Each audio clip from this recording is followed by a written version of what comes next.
Hey guys, it's your girl Alicia, aka geekxxchic, and I'm back with another review to The Flash. First episode post-winter hiatus, episode 10, which was called Spin Out. And as I said in the reaction, if you just came from watching that, I felt like this was kind of a meh episode, to be honest. Probably not one of the higher ranked ones for me of the season so far. I don't know what I was expecting. Maybe I had different expectations coming back after the hiatus, and especially after having such a somewhat big reveal of the fact that Nora's been working for Eobard Thawne all this time. But it was just kind of very chill overall, which is a little bit, like I said, unexpected for what I guess I was expecting, which I don't really know how to articulate at the moment without just having a bunch of circular words. I'm so sorry. But yeah, there was a few interesting things that came up character-wise, and I think it's very interesting that Grant was essentially not in this episode. I'm not against it. Like, it seems to me like this season in particular, and towards like the tail end of season 4, I've noticed that Grant has definitely taken a bit of a step back from being as fully integrated into every episode, and that's not a bad thing to me. Like, I've seen it happen before on other television shows. I mean, being the principal on any show is a lot of responsibility, it's a lot of weight, it's a lot of heft, and especially in a show like these CW shows, they have like 20 some episodes per season, which is a lot of production time, so it's a lot on the leads. And I remember listening to a podcast with Stephen Amell a couple years back, and he was talking about just how hard it is, like how like he can't be sick for work. Like, when you're number one of the show like that, like if you can't come to work, production stops. Do you know what I mean? Like, people don't get paid for the day and stuff like that. So it's a lot of responsibility. It's a lot on the actors. It's emotionally and physically and mentally draining. So I'm kind of happy that they're kind of introducing this idea of allowing Grant to kind of take a step back from here and there from the episode, so that he actually has this time to kind of recoup and have an episode where he's not required to learn like tons and tons of dialogue and be as actively engaged. But it is kind of weird though, like when you have the first 4 seasons for the most part with a lot of every episode having a significant amount of Grant in it, it's really weird to have these episodes where he's kind of not there and we're focusing more on the B cast. And I think it's also a little bit more jarring because unfortunately The Flash hasn't really been great with building up the supporting cast and their storylines to the point where we can really be deeply invested in them. And I think that's what made this whole thing with Cisco kind of fall a bit flat for me so far, which really hurts me because I love Cisco. I love Carlos. I love the way he plays Cisco. I love Cisco's character overall. But I've been talking about how it's just such a shame that they haven't better utilized his character and gone more in depth in it. And I feel like that gap, that loophole that they've skipped over all these seasons really shined through in this episode, because it just felt like all the stuff with Cisco came out of nowhere and it just kind of felt so ill-placed. But we'll get into that. Let's just kind of go through some of the points that I made of the episode, and yeah, we'll kind of discuss these things that I thought were interesting or weird. Let's first start with the whole Cecile thing. I said this last season when Cecile got pregnant and had the powers and all that good stuff. I said that, I wasn't really a fan of Cecile becoming a meta. I don't want her to be a meta. I feel like in a show like this where you've got lots of people with powers and things like that, it's really important to have a human component, like the people, just normal, everyday people in the mix. And when the show decided to make not just Barry, but then make, season 1, technically Harry was Eobard, but it was like Harry, and then Barry, and then Cisco, and then Caitlin, and it's just like, okay, everyone's a meta all of a sudden. It's like, let's just dial it back a little bit. Let's not have everybody have powers. And I was okay with the whole, basically all of Team Flash, with the exception of Iris, being a meta, but it's like now you've got Cecile, who I love her character, but as I said, I just don't like the idea of her being a meta. And now that they said in season 4 it was supposed to end with the pregnancy, right? They said, oh, it's the baby, it has to be the baby because it didn't happen until you were pregnant. And now the baby's born, and Cecile, like, now she doesn't quite read minds, but apparently she's like an empath, like Deanna Troi from Star Trek. But I'm still not about it. Like, I want it to not be a thing. I just don't see a need to have yet another meta on the team. I just kind of like the idea of, like, let Cecile be great at being a fantastic DA and a woman who can really get the conviction or be able to navigate the legal maze that they need to get what they need done, and let Joe be great because he's a fantastic detective and a brave cop and a really good mentor. Like, let the humans be good at being human. Like, you don't have to add a meta element to make them interesting or more valuable. And I feel like that's what they did to Cecile's character, and it's just, to me, it's unnecessary. I don't know. I just feel like it doesn't need to be done. Cecile's character on her own is funny and intelligent and cute, and her relationship with Joe is adorable, and like, we just didn't need to add this meta element, in my opinion. I feel like it's extraneous. And I would say, one step further, seeing this episode makes me wonder how good she's going to be at her job anymore, especially as a DA, right? Like, maybe she might want to go into something else. Like, maybe she want to change to be a criminal, a criminal lawyer, because if she's going to let her emotions or her, the empathic vibes that she gets rule her thinking in a case, she's not going to be able to do her job properly. You feel me? Because yes, we saw in that moment that Weather Witch had her moment of remorse and she felt bad or whatever, but human emotions pass. You know what I'm saying? Like, you can feel really bad about something today, and then tomorrow be like, screw it. Like, that is literally what we're capable of doing as human beings. So all someone would have to do is just feel a certain feeling around her. Like, what happens if someone just had a really bad day and they felt really, really angry? Cecile's gonna want to have them arrested or shot because she thinks they're gonna do something crazy? Like, I don't know. I just feel like at this point, Cecile should really think about whether or not she wants to continue in her job as a DA if she can't separate what she picks up as an empath, to what she mentally and knows, and all the facts and the evidence that's in front of her. But anyway, just something that I thought about. And the whole Cecile thing, otherwise, I was kind of like, okay, I get that the overall moral of the story, I guess, is that Weather Witch was remorseful and that she didn't enjoy what she did. She was starting to feel badly. She doesn't want to be like her dad. But again, I think there's a few there's a few plot holes with that whole idea. And again, I'm sure a lot of it was just because they had to condense it all into a 45-minute episode and they couldn't go in depth.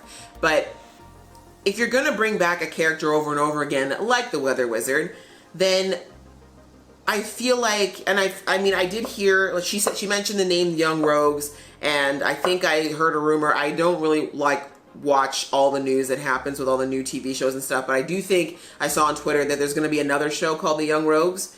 So that might be why they brought it back. They're trying to build up this new cast. But anyway, my point is, if you're going to bring back a character like this and have her recurring, they could have taken this storyline to me and drawn it out over a few episodes. Like, let us see that she's truthfully sorry over what she did, because all I got from that really was that not so much she was sorry that she hurt people, but she's more worried about her becoming the very thing that she tried to destroy by killing her father, if that makes sense. And I'm not saying that that's not a good thing for her to not want, but is that true remorse over what she did? Is that true remorse? And if she still had a want and she was wandering out there, would she still feel bad? Sounds like she wouldn't. You know what I mean?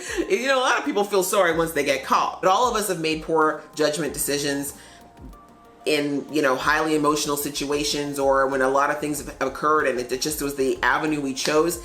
It doesn't necessarily mean that that's who we are, right? We can make out of character decisions. We do that a lot as people, but you can't just label that or slap that label on every criminal. You have to look at the full picture. And in this particular case, with the Weather Witch, it wasn't one or two acts. Like I said, she destroyed the prison. She attempted to hurt the Flash multiple times. She tried to commit murder. It was premeditated. It wasn't like she was like, oh, I was out with my dad and we had a fight and something happened. Like, she planned all along to murder her father. Like, that's more than just a bad judgment call. Yeah, anyways, I don't want to get too in depth with it, but it just kind of felt like, I feel like they should have, maybe, if they were going to go with that message of there's good in everyone and we should give them a chance, they could have brought this over a couple of episodes. There were better ways to do it, and this just felt very rushed and unfortunately didn't ring as well for me as it probably could have. But as we know, the whole reason why Nora was so adamant that this girl couldn't possibly be anything but pure evil is because she was beating up herself over not doing her research on Eobard Thawne and realizing that she's working with her grandmother's murderer. That whole thing, y'all, I don't even know where to begin with that, with the whole Eobard Thawne thing. I mean, obviously, Eobard would have had all kinds of backup plans. Like, that's just the way he works. I'm sure he knew at some point Nora would figure it out, especially sending her back. he knew she was going to have to figure out, well, I shouldn't say knew, but I'm sure he accounted for the possibility that Nora would find out that he killed her grandmother. But again, what I hoped we would get in this episode is what he has. Like, he must have something. He must have promised Nora something outside of being able to time travel and see her dad, which I'm sure was very important to her. There's got to be something that's got to be so big that Nora's still willing to work with him, knowing now that she doesn't truly trust him. And I just wish we'd gotten a better inkling as to what that was. But we did see that there's a timer in his cell, and he seems to be in his cell. So why he's in jail and what happened there's still a lot of questions. But there's a timer, which has the number 51. I don't know if that's 51 days or 51 hours. We don't know yet. But he says apparently his time's up after that. So that makes me wonder what's going on there. Why? I'm assuming maybe it's a death sentence. Maybe he got the death penalty in the future. And when that expires is when he's going to be executed. We'll see. I don't know. That was very frustrating, though, to see that Nora is still trusting him enough not to be honest with her parents and not be honest with her family. Because the first thing I would think about was Nora is that if this man was capable of killing my grandmother, and, you know, we saw he was very cavalier about it, even though it was like, oh, it was bad of me to do. But he was like, yeah, I killed her. Yeah, in front of Barry. Yep, he was a boy. Like, you know, deep down, he's still proud of that stuff. You know, he's still patting himself on the back for pulling that off. So, I don't know. I just wish Nora, as I said so many times in earlier episodes, I really wish Nora would act more like a 20-something with some reasoning. I feel like in episodes like this, once again, it just kind of brings out that she's extremely juvenile, and I just don't know why that is. I don't know why the writers have chosen to make her seem so young, but I'm hoping we'll find out later in the season that maybe she's younger than what she said. Wait it out. We still have a handful we're only on episode 10. There's still a lot more episodes left to go for us to figure out what the heck's going on with Eobard, what this plan is, and why she's actually come back from the future. And then finally, I guess we should just go on to the stuff with Cisco and Caitlin and the whole Medicare thing. So I don't really want to dwell too much on this because honestly, it ticked me off. There's no other way for me to put it. And here is why. I've already ranted about the whole Caitlin thing and how her storyline has been so inconsistent with this Killer Frost thing and how I highly dislike it. I'm not going to get into it again because I know some of y'all are Killer Frost and Caitlin fans, and I'm not trying to step on your toes here. She's not my favorite character. She's not my, like, the whole Killer Frost arc to me has been a mess since day one, and that is a writing problem. That's not Danielle Panabaker's fault. That is the fact that the writers did not have their ish together in the writing room when they figured out this whole, we're going to make her a meta thing.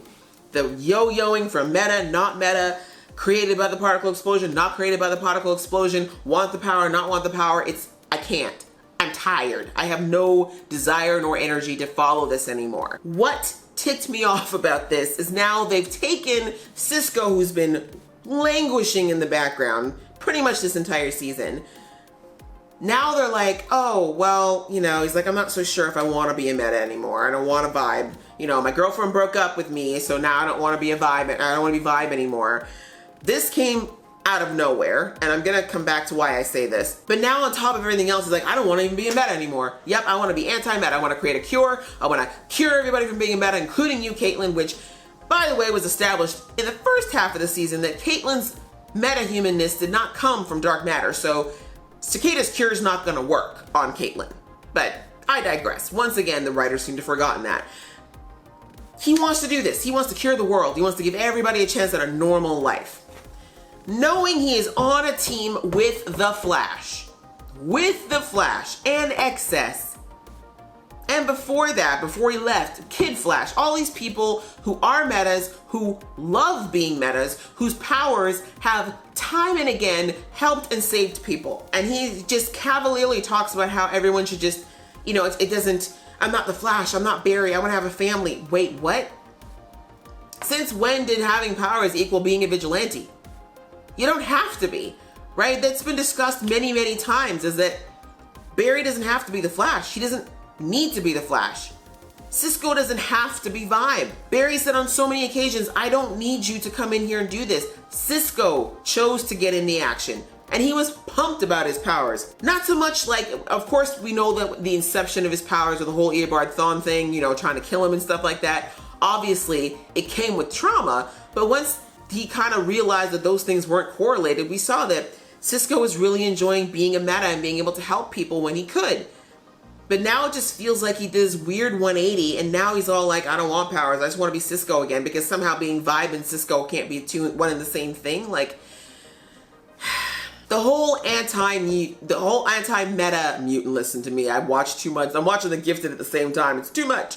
The whole anti-meta thing was never Cisco's bag. Like I said, when he first got his powers, we remember he had some issues because, again, he'd vibed Eobard killing him. It was scary. He didn't understand it. That was more of a fear of not understanding what he could do. But he's never been like, let's kill all meta powers. He's never been that way. That was Caitlyn. Caitlyn's been the one, when she got her powers and discovered she had powers, she's wanted it gone. It's dangerous. How many serums has she worked on? How many times she tried to get rid of Killer Frost? So it's just like, when I see in this episode that now they have Caitlyn and Killer Frost being the woohoo, yes, meta, no, meta power now, the rah cheerleader, schooling Cisco on why a cure is a bad idea. I was just like, you know what? Just please take that, okay? Just miss me with that. Miss me with that nonsense. It aggravated me. It was so out of character from what we have seen of Cisco thus far. And I hate when they do this, and they did it just to prop Killer Frost's character again. They're trying so hard to redeem this character, and they're pushing so hard that they're pushing me completely in the opposite direction. I'm sorry. It just drives me nuts. It was unnecessary. And it just, to me, wasn't believable. And especially as I've talked about at length, if you watch my Gifted reactions, you know that I've talked about this whole idea of the cure and the idea around it. But the bottom line is that if Cisco thinks for a minute second that if an actual meta cure is created, that will not be taken by, say, Argus or some other government body and used forcibly on people. Hello, Arkham Asylum and the jail, I can't remember the name of the jail that they're all in. Of course they're gonna use it against their will. So anyway, rant aside, it just bothered me. It just doesn't make any sense. Like, if it had been the other way around, it would have made far more sense, since it's been Caitlyn since day dot that's had this anti-meta thinking and behavior. They really just should have switched those roles around, and for them to try to flip it around in this episode just felt weird and uncomfortable and completely out of nowhere, particularly for Cisco's poor character, who's been neglected. And then when you finally pull him out of the woodwork, you give us this mess? Yo, Flash writers, the people who are responsible for Cisco, I'm sorry, I gotta give you a D on this one. And I should clarify, it's not that I have an issue with the idea of Cisco wanting to not be a meta or having anti-meta belief systems or whatever, but you can't drop this on us as in his character in the middle of this season after we've had 3 seasons of him being perfectly okay with being a meta-human to our knowledge. Okay, this is a show, as in you have to show us these things. You can't just tell us in a crap load of exposition, which, by the way, side note to the first 10 minutes of the show where they dumped how much exposition on us? Where's Ralph? Where's Joe? Where's the baby? Oh, well, you know, Ralph was saying he's off at his mom's house. He's at the call him if you need him. Oh, yeah, Joe's off with the baby, and he went to go visit somebody like Wally off in Canada or something. Like, he might come back. He may not know. Oh! Most people who watch The Flash, who are religious fans, they already know that Jesse L. Martin is on a hiatus. You don't have to go to all these lengths to, like, excuse him. Like, just simply be like, just keep doing like what you were doing at the beginning of the season. It was like, oh, he's at work. Oh, he went on a little vacay. Oh, you know, he's a little upset after this, so he did that. Like, just don't give us this big dump of exposition. Back to my point about Cisco. You can't just drop this whole kind of brand new thinking, especially such extreme thinking like anti-meta-ness, on us when you haven't given us any conversations, dialogue, interactions, or anything else of Cisco with this type of thought process or behavior before now. You can't do that.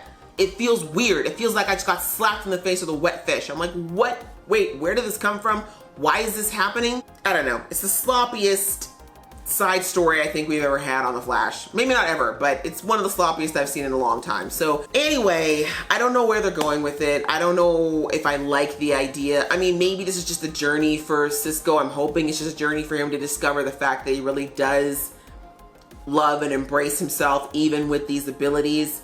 and that he doesn't necessarily have to be a vigilante to the degree that Barry is. No one said that he has to be. He doesn't have, like, if he doesn't want to be, he shouldn't be. He can still be nerdy Cisco in the lab doing all his geeky things and also be able to use his vibing when it can help the case, or the few times that maybe Barry needs something that can't be done just with speed. I hope we do. If we're gonna drop this in like this, I want the show to expand on it. I want conversations, I want explanations, I want to see Cisco work through this and really decide whether or not this is something he wants to do, because being a meta is a big deal. And it is part of who he's been for a while now. And is he really willing to go back, and what will it change for him to go back to being a human? But other than that, guys, I mean, it's always entertaining to see. It was great to see, you know, what teeny little bit of West Allen we got. And I'm hoping that we, in the following weeks, are going to get a little bit more back into this plot of how we can actually stop Cicada. Anyways, I'm sorry if the review is a little bit all over the place, guys, but that's kind of how I felt about the episode. What did you guys think? How are you feeling about Cisco and his anti-meta escapades, and why he's so keen on a cure all of a sudden? And also, how do you feel about Nora giving Eobard a second chance? Like, I saw it coming a mile away, but what do you guys think? What do you think her plan is? Do you think she's maybe starting to create a little backup plan in her head, or do you think she's playing exactly into the plot that Eobard had all along? Please leave your comments below. You know I love reading them and getting involved in that conversation with you. So if you like this video, guys, please click like, and if you want to see more from this geeky face, please click subscribe. Until next time, see ya!